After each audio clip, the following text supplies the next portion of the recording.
Olá, eu sou o G Filho, sejam bem-vindos a mais um Duplo Café, um programa cheio de entrevistas, de entretenimento, muita diversão e informação para você aqui, da TV Croma, tá bom? Queria mandar um grande abraço e também pedir a colaboração de vocês para o nosso patrocinador, a pessoa que está patrocinando esse programa, e você também pode ser um patrocinador. Entre em contato comigo nas nossas redes sociais e você pode ser o patrocinador desse programa também. Hoje o patrocinador é a Chico Macaco, uma loja de brinquedos lá de Limeira. Chico Macaco, onde a brincadeira nunca acaba. O Instagram dele é @chicomacaco brinquedos, @Chico Macaco Brinquedos. É lá na Avenida Santa Bárbara, 1360 em Limeira. Tá aqui embaixo o Instagram dele, o telefone. Vai lá, a loja é muito bacana, tem muitas ofertas incríveis. Linda a loja, já fui lá, maravilhosa. Tá bom, gente? Muito obrigado. E hoje estamos aqui com um convidado muito especial, um grande amigo meu, Leonardo Targino. Seja bem-vindo, Leonardo. Muito obrigado. Ao Duplo Café. Leonardo é psicólogo, depois vamos entrar em alguns detalhes do trabalho dele, mas ele veio aqui muito generosamente conversar um pouco com a gente de vários assuntos aqui. O pessoal mandou pergunta e você pode mandar sua pergunta também. Como o programa é gravado, você tem que mandar, eu aviso nas redes sociais, você manda perguntas. Leonardo vai ser um convidado recorrente aqui, nós vamos trabalhar vários assuntos. Sempre que ele vier, eu vou mandar para vocês perguntas aí, para vocês fazerem perguntas para ele. Você vai ver que o papo vai ser muito bacana. Bom, seja bem-vindo, Leonardo. Muito obrigado pelo convite. Você é psicólogo de formação, é isso? Sou psicólogo, atuo na assistência social, né, trabalho com violência doméstica e tenho realizado atendimento clínico também. Né, e trabalho como preceptor na faculdade. Ah, que legal. Um trabalho. Há quanto tempo já você trabalha com psicologia? Vai fazer 7 anos agora. 7 anos. É um trabalho bastante interessante, acho que tem muitas áreas para atuar, né? Bastante. Dentre uma delas que acho que o pessoal ainda não sabe, Leonardo foi consultor do nosso longa-metragem Amanhã Você Vai Embora, que passa aqui na TV Croma, no Cine Croma, tá? Um filme interessantíssimo, que não é porque eu fiz não, mas assim, a participação dele foi incrível, porque ele deu a diretriz do comportamento das pessoas e tudo. Eu não vou dar spoiler do filme, você vai assistir para ver, tá? Mas ele teve uma atuação incrível na preparação dos atores e personagens dessa história maravilhosa. Tá bom, gente? Assiste lá que você vai gostar. Então esse é mais um trabalho, né, que vem da psicologia, que acho que você nunca tinha feito. Não, de fato não. Consultoria eu acho que é uma coisa muito nova, né? Eu acho que existem muitas áreas da psicologia que podem, primeiro que estão surgindo agora, mas de muitas atuações que talvez poucas pessoas saibam, né? Então essa preparação de atores, essa contribuição com o filme, para mim foi uma coisa muito nova, né? Agradeço ao G pela oportunidade muito, e eu acho que essa é uma das possibilidades que o psicólogo pode atuar também, né? Inclusive a lidar com as questões que muitas vezes a interpretação desses papéis pode ocasionar os atores, então acho que uma coisa foi bastante interessante. Isso foi algo que a gente percebeu lá, que lógico que a gente não pode entrar em detalhes porque é uma coisa pessoal do ator, mas sempre houve da parte dele a preocupação de, após as cenas mais pesadas, ele conversar com o ator, trazer ele para um lugar seguro novamente, porque o ator bom, ele entra realmente no personagem, né? E ele falou pra gente disso aí também, que isso podia acontecer, né? E às vezes a pessoa tem dificuldade de se livrar, não se livrar, mas assim, de desligar, né? Isso, né? De entender que cada personagem, o personagem e a pessoa são entidades diferentes, né? E talvez por um momento elas se cruzem, vamos dizer assim, dentro do filme. Porque acho que a gente percebeu, a gente conversou com o Wagner, que foi um ator que... Se bem que o Wagner é meio fora da curva porque ele consegue se desligar de fato, bem. Impressionante. Né? Mas assim, com certeza ele falou que acaba trazendo um pouco da própria história, tanto nas emoções, né? Então você resgata, se o ator precisa chorar, ele vai resgatar uma memória mais, né, de tristeza. São recursos, né? Isso. Mas eu acho que o trabalho do psicólogo, pelo menos no set, pra mim, eu achei assim, importantíssimo. Principalmente nesse filme de drama que não perca, assista lá que você vai gostar, né? Muito bom, né? Então você trabalha na assistência aqui de Campinas. Isso. Na parte de violência doméstica. Exato. Então é um assunto bem pesado, né? Acaba sendo. A atuação do psicólogo na assistência, acho que também é pouco difundida, né? Não sei se também é muito colocado, acho que nas faculdades eu trabalho com alguns alunos e vejo que poucos deles têm esse conhecimento que é passado diretamente na faculdade. Então acho que é uma questão que seria interessante também de ser explorada, de ser entendida, assim como a preparação de atores, assim como os psicólogos de trânsito, de atuação de catástrofes. Acho que são áreas Certo. a serem... E eu lembro que a gente, como já conversou uma vez sobre isso, eu lembro que eu queria ter que você contasse pro pessoal, que eu achei muito interessante. Que você acaba atuando também como um trabalho meio que investigativo. De fato. Quando você chega no local, como é que é isso? Algumas vezes a gente precisa estar adentrando casas, a gente precisa estar entendendo.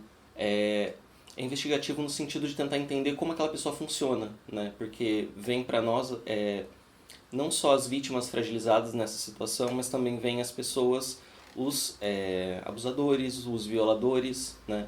Então a gente precisa entender de onde vem isso, né? Porque uma pessoa, como eu costumo dizer, ela não acorda um belo dia e resolve, vou fazer mal a alguém, Tá. né? Vou fazer alguma coisa. Não, tem todo um processo que leva ela àquelas escolhas, todo um funcionamento, uma história. Então tentar investigar nesse sentido, né? De entender como essa pessoa funciona, respeitar ela também na individualidade dela, na subjetividade dela. Acho que isso também é muito importante e acaba sendo imprescindível para a gente entender como que a gente consegue essa superação ou ressignificação da violência que acontece. Entendi.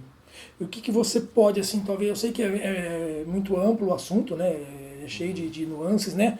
Mas o que você pode deixar, vamos supor, se para uma pessoa que convive com uma criança, que sinais de alerta ela precisa ter para saber se está havendo um abuso ou não?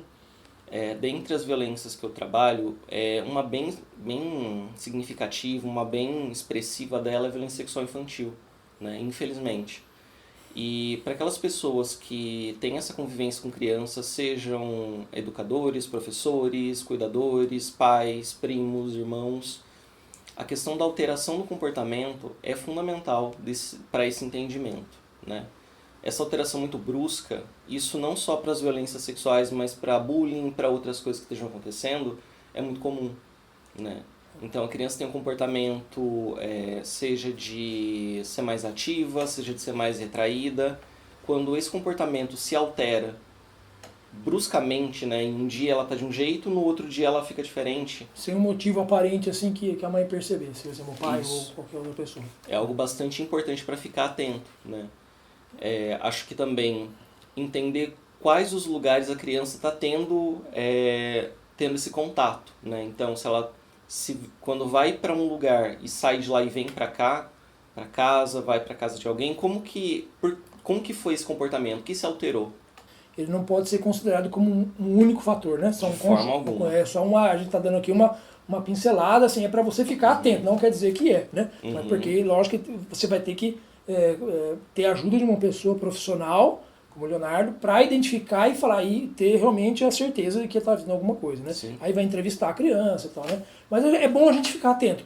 A gente tem, na verdade, diferenças nas violências. Então a gente tem, se me permite colocar um pouquinho, tem a violência sexual urbana e a violência sexual doméstica, né? Tá.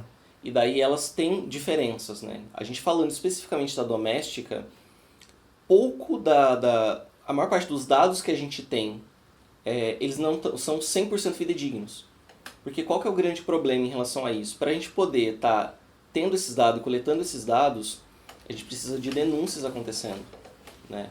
Então, muitas vezes a gente acredita que a maior quantidade, o maior número de vítimas de violência sexual sejam com pessoas de baixa renda, pessoas pobres, pessoas que vivem em áreas periféricas ou que têm uma situação de vulnerabilidade muito maior, e não necessariamente. Quer dizer, na verdade, o que você mostra na mídia e até nos resultados de pesquisa é essa aparência que dá. Isso. Mas na verdade ela tem um outro lado. Então... Muito maior, provavelmente. Então, assim, dificilmente um técnico que atua com violência doméstica, ele se aproxima dos condomínios fechados, ele vai para famílias de alta renda, porque esse trabalho ele tem uma ligação muito próxima com a questão jurídica, né? Então, assim, quando a gente consegue se aproximar das pessoas de baixa renda, elas têm essa permissibilidade de um poder, com muitas aspas, tá? De um poder público poder atuar, né? Agora, pessoas de alta renda têm essa restrição algumas vezes, né? Tem o poder o inverso, na verdade. Isso, de poder falar, não quero que se aproxime. Se você quiser, eu preciso de ações judiciais para isso, né? E até já tem um atraso, aí já começa a... Isso. Não quer que a criança tenha contato, conseguem ir para outras cidades, então isso acaba impedindo bastante da coleta de dados. Então eles não são 100% fidedignos, né? Essa é a nossa grande dificuldade. Acaba tendo uma subnotificação de casos por causa de um dos fatores seriam esse, né? E você falou também que tem o caso da violência sexual urbana também, que é diferente da doméstica. Isso. A violência sexual urbana, ela acontece, por exemplo, quando seriam de pessoas não próximas, né? Eu acho que a gente pode classificar a urbana e da doméstica nesse sentido. Então, pessoas próximas, então os tios, os pais, algumas vezes vizinhos também são considerados, fazem parte da violência sexual doméstica, porque os vizinhos que tenham um contato próximo com a família, que tem uma facilidade de acesso à residência, à criança, isso é o doméstico, tá? A urbana é daquelas pessoas que não têm nenhuma relação de vinculação. Entendi. Porque assim, se eu estiver enganado, você me fala, mas eu entendo que talvez a violência sexual doméstica, você uma vez me disse que ela não é de repente. Quer dizer, o abusador vem construindo uma intimidade, né? Sim, e é curioso pensar porque nesse quesito a violência sexual urbana, a violência sexual doméstica, ela tem uma perversidade muito maior. Sim. Né? Por quê? Porque é de alguém que deveria cuidar de você. Então nessa situação toda, como o G colocou, é construído. Então normalmente o que é colocado? E qual que normalmente é o padrão da vítima? Não é 100% assim, tá? Não são todos os casos. Sempre tem diferenças, mas pensando numa maioria, são pessoas que são desmerecidas, são dessignificadas. O que eu quero dizer? Então assim, essa menina dá sempre muito problema. Esse menino, a gente não consegue acreditar nunca no que ele fala. Ele sempre perturba todo mundo, tá sempre chamando atenção, tá sempre fazendo isso. Então você desacredita até numa denúncia que ele venha fazer. Exatamente, assim mesmo. Então, e pode acontecer casos em que a própria criança, vamos falar do caso da criança, né? Ela nem entenda que está sendo abusada? Sim, muitas vezes é assim. Disso de crianças menores, né? Porque o que acaba acontecendo, né? Acaba sendo construído esse ato do abuso, né? Então, em alguns casos é feita uma sedução muito grande para essa criança, para ela entender que fazer esse tipo de ato é comum, né? É uma coisa tranquila, que não há problemas nisso, né? E a criança começa a internalizar isso. E uma coisa bastante importante que a gente precisa esclarecer é que a vítima nunca tem culpa dessa situação. Exatamente. Até porque a gente tem algumas falas mas ele queria, ele nunca falou não, ele permitiu. Ele usava roupinha curta, ela usava roupinha... Ele parece que gostava. Tá, isso não justifica de e forma dá, alguma. Não dá Permissão, exatamente. É isso que a pessoa faça. E uma coisa importante, algumas vezes tem aquela fala de que mas aquela pessoa parecia que gostava, aquela criança parecia que gostava. Estimulações biológicas, estimulações físicas em órgãos genitais causam uma sensação de prazer. Não necessariamente isso é uma coisa boa. Não é né? benéfico para a criança, que não está preparada para isso, né? Exato. Não tem idade, não tem... Então, assim, um parente que criou toda uma sedução, que trouxe o quanto isso é positivo, que a relação deles é uma relação de confiança, e foi nesse viés do abuso, a criança acaba sendo abusada e acaba não entendendo esse contexto e não vendo isso quanto ruim. Entendi. Porque é uma estimulação do corpo dela de forma prazerosa. Entendi. Só que depois, quando ela começa a entender como isso tudo acontece, aí começa a vir uma dor muito grande. Porque normalmente, se não em todas as situações, a vítima é tratada meramente como um objeto. Essa relação, essa humanização da vítima não acontece. E quando isso começa a vir para a vítima, começa a doer bastante. Né? Quando ela começa a se dar conta de tudo isso.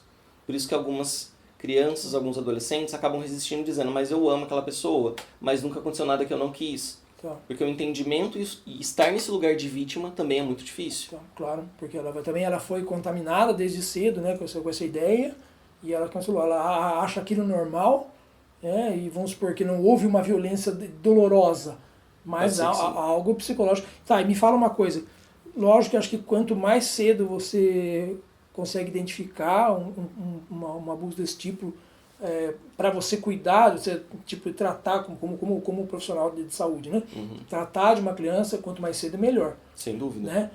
Mas vamos supor em casos que a criança acaba crescendo e não teve acesso a esse tratamento. O que pode levar pro adulto, na hora que ele cresce, o que isso pode refletir na vida dele? Um abuso que não foi tratado. Muito difícil saber. É. O que eu costumo dizer é que a situação que pode, o adulto que pode se tornar depois de um abuso, é como a gente pegar um espelho e soltar e ver em quais cacos que se quebram. Algumas vezes pode ser que pega uma parte pequena, outro quebra inteiro, a gente nunca sabe exatamente, Tá. né? Então, assim, dizer que uma pessoa foi abusada, ela será de tal forma, muito dificilmente. Tá? Mas eu acho que um ponto muito importante é que muitos dos abusadores, né, foram vítimas de abuso. Eles entenderam essa relação intimamente e no subconsciente, nem inconscientemente, ela entende isso como uma forma de se relacionar também. Né? Tá. Tem vários outros vieses do motivo pelo qual esse abuso acontece. Mas muitas dessas pessoas também foram vítimas de abuso. Tá. Não é, então, não chega a ser uma questão nem de vingança, é uma coisa que pode vir naturalmente para ela como se fosse normal também. Talvez. Eu acho que esse entendimento da vingança pode ser que ela esteja se vingando, mas não da vítima. Mas da angústia que ela tem, né, que ela ficou nutrindo por muito tempo dessa situação e acaba, de alguma forma, externalizando desse jeito. Tá. Lógico que assim, ele vai muito de caso a caso. Né? Você vai de caso a caso sempre. E assim, as questões teóricas ligadas a isso são muito amplas. Tá. Né? A gente está trazendo aqui exemplos um recorte muito fechado, mas sempre tem muitas questões. Sempre tem que analisar o cara. Porque o ser humano em si, a mente humana é muito complexa. Então cada um tem uma história que é única. Né? Então como é que você vai reagir a cada tipo de assunto, de violência ou não? Você não consegue padronizar. Né? Você fala, é sempre dessa forma. Não. Exato. Cada pessoa é de um jeito. Né? Assim como a forma de tratamento. Tá certo. Poxa, bacana o trabalho dele. Então realmente você está de parabéns por esse trabalho. Obrigado. Porque é uma coisa bem difícil de tratar. Eu tenho algumas perguntas aqui que estão um pouco fora desses assuntos, mas acho que você como psicólogo acho que consegue. Tá? Eu tenho aqui uma pergunta aqui da Leandra Contim, daqui de Campinas, ela mandou aqui, ó. Como ser resiliente nos dias de hoje, dias de violência, de intolerância? Como é que você vê essa questão? Acho que essa questão da resiliência, cada pessoa lida com a resiliência também de uma forma. Né? Eu acho que assim, isso vem muito da forma como a gente lida com as frustrações. Mas eu acho que nos dias de hoje a gente pode pensar um pouco em como a gente lida com o outro, de modo geral. Né? E a resiliência em relação a quais coisas especificamente. Né? Algumas vezes a gente consegue ser muito tolerante a certas situações, mas não a outras. A gente pode lidar muito bem com uma situação de conflito no trabalho, mas não no trânsito, e vice-versa. Eu acho que você ter momentos de tranquilidade e lazer são importantes. Algumas vezes, se essa dificuldade de resiliência das situações que você passa durante o dia a dia for mais persistente, eu acho que buscar psicoterapia é interessante. Buscar espaços que você consiga... eu ia dizer a palavra sublimar, né? Mas o que significa isso? A gente poder relaxar algumas vezes, a gente poder trazer essa energia toda e colocar em outras coisas, seja em arte, em música, em poesia... ou em artes marciais. Eu acho que é uma forma de você conseguir estabelecer um espaço para lidar com essa resiliência. Tem mais uma pergunta aqui que mandaram do Wagner Campinas, que veio aqui, você assistiu no episódio anterior. Se não assistiu, vai passar de novo aí, tá? Ele perguntou o seguinte aqui, ó. Todas as pessoas que necessitam de psicólogo são resistentes a essa necessidade? Não, cite nomes. Abafa, vai. Acredito que não todas. Né? Algumas pessoas, hoje em dia, a psicologia é vista de uma forma um pouco diferente de tempos atrás. Né? Acho que, inclusive depois da pandemia, né? Essa importância, essa necessidade da atuação, de você ter um espaço de fala, um espaço de entendimento, um espaço de olhar para você mesmo tem sido cada vez mais buscado. Eu acho isso positivo. Né? Por um lado, traz que a gente está tendo mais questões de nível psicológico, contudo, tem uma busca maior hoje em dia. Eu acho isso muito importante. Aí cai um pouco até na pergunta, acho que eu já meio que já respondeu, mas eu vou fazer só para citar aqui, né? Que o Marcelo Calé também, que vai vir aqui, vocês vão ver, esse cara é sensacional, tá? Mas não sem spoilers. Em que momento as pessoas começaram a julgar que a terapia é uma necessidade, não um processo de cura da loucura. Isso acho que é um mito muito antigo, né? Dizendo que quem vai no psicólogo é louco, no psiquiatra, inclusive, também, as duas, né, são... Há um mito de dizer, não, eu não tô louco para ir no psicólogo. Eu acho que isso aí já meio que é uma... Eu acho que algumas pessoas ainda resistem a isso, né, a manter essa ideia, mas pessoas um pouco mais velhas, porque isso vem lá de trás, né. E uma coisa que eu gostaria de citar é que psicólogo e psiquiatra são profissionais diferentes. Exatamente. E não tem um melhor que o outro, são áreas diferentes, né? O psicólogo, ele trabalha com as questões do subjetivo, de como a pessoa se entende, da questão dos pensamentos, do entendimento dela, das suas histórias, e o psiquiatra é o médico, né? Ele entende da mente de maneira biológica, tem teorias também ligadas ao funcionamento da mente, a questão das medicações, né? Então são profissionais diferentes que atuam juntos. Tá. Não tem um melhor que o outro, um mais importante que o outro. O psiquiatra, na verdade, ele vai atuar mais diretamente na doença mental, na parte de... Muitas vezes ele vai lidar com a questão de nível neurológico. Isso, exatamente. Né? De como o cérebro está funcionando, como que os pensamentos e o cérebro estão afetando o corpo como um todo. Nessas doenças um pouco mais expressivas, que têm alterações de nível biológico, né? De nível orgânico, que só o atendimento psicológico não consegue estar lidando. Assim como só o medicamento não faz com que a pessoa crie uma mudança. Entendi. É um conjunto, né? Mas às vezes é uma pessoa com uma condição de sofrimento psíquico mais grave, ela precisa de um medicamento para poder se estabilizar e depois continuar até com tratamento psicológico também, né? Então é um conjunto mesmo. E algumas vezes, isso acontece muitas vezes, né? Depois de um tempo, o medicamento ele pode ser tirado, né? Porque ele é uma forma de fazer com que o seu corpo volte a funcionar tranquilamente para que você consiga, até na psicoterapia, ter um outro entendimento desse funcionamento, um entendimento de si.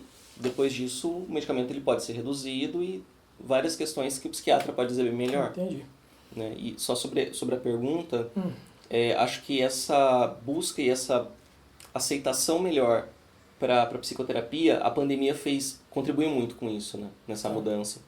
Mas eu acho que está caminhando mais para esse lugar, esse olhar de que não é só a questão da psicologia, mas a questão de olhar para si, né? Para as coisas e para as situações que você passa. Quer dizer, então isso quer dizer que até uma pessoa que não tem nenhum problema muito sério, ela pode recorrer ao psicólogo para poder talvez conversar, para ver... Entender sobre si mesma, entender sobre o contexto que ela vive, alguma situação que ela passa, sobre as relações que ela tenha, seja afetivas, amorosas, profissionais. E em nenhum momento quer dizer que ela está doente, né? Que ela, nada disso. De forma alguma. Legal, bacana. Tem uma pergunta muito interessante aqui do Lúcio. Lúcio, um abraço para você, Lúcio. Falei que a gente mandou um abraço. Lúcio é uma figura. Ele fala uma pergunta muito interessante aqui, ó. No mundo real, podemos ser o que conseguimos. No metaverso, que é uma coisa que está surgindo aí muito forte, né? Podemos ser o que queremos. Como vê o risco das pessoas preferirem viver mais no metaverso do que na vida real? E se tem um problema com isso? Esse é um ponto que eu acho bastante significativo. Até cai um pouco naquela primeira pergunta sobre a questão da resiliência, né? O quanto a gente consegue lidar bem com as frustrações. Acredito que hoje em dia é muito colocado, pelo menos para a nossa sociedade, assim, em especial brasileira, que a gente precisa vencer. Eu acho que é até engraçado os termos, né? Eu tô na luta, eu batalho, a gente vai vencer na vida. É sempre uma coisa, tipo uma competição, de ter que alcançar. Ninguém tá só vivendo, estão lutando. Estão lutando, é sempre uma guerra acontecendo, né? E é como se a gente sempre tivesse que ser o primeiro, tivesse que ser o vencedor, o vitorioso, estar no melhor cargo, sermos sempre os especiais, os do destaque, sempre sermos os heróis que tá, sabe, fazendo tudo isso. Isso é muito pesado. E às vezes o metaverso te dá isso, né? Te dá isso. Te dá isso como um prêmio. Você pode ser o que você quiser. Você pode ser boa, você pode ser poderoso, né? Isso. E daí quando você vai para uma relação real, onde você não é tudo, com muitas aspas, né? Você não é tudo isso, você não é esse ser todo poderoso, onipotente, onipresente. Quando você não é isso, vem uma frustração, né? Então, eu chamo isso como quando o mundo vier e dá na sua cara. Tipo isso. É tipo isso. E daí, nossa, o que eu vou fazer? Eu estava acostumado só quando ali eu podia tudo, né? Eu mandava e desmandava, né? E nem sempre é assim, né? De fato. E às vezes as crianças são criadas assim, mesmo sem metaverso, não são? Sim. Nos dias de hoje. E aí a gente vê, por exemplo, algumas pessoas trazem, porque eu acho que a educação ela pode ser 100% online. E como é que a gente lida com o contexto de, por exemplo, ter um coleguinha, entender as regras, de estar num contexto onde ele fez uma coisa que eu não gostei, como que eu vou lidar com ele, como que eu vou ter a resiliência para lidar com esse contexto, com essa situação toda. É interessante.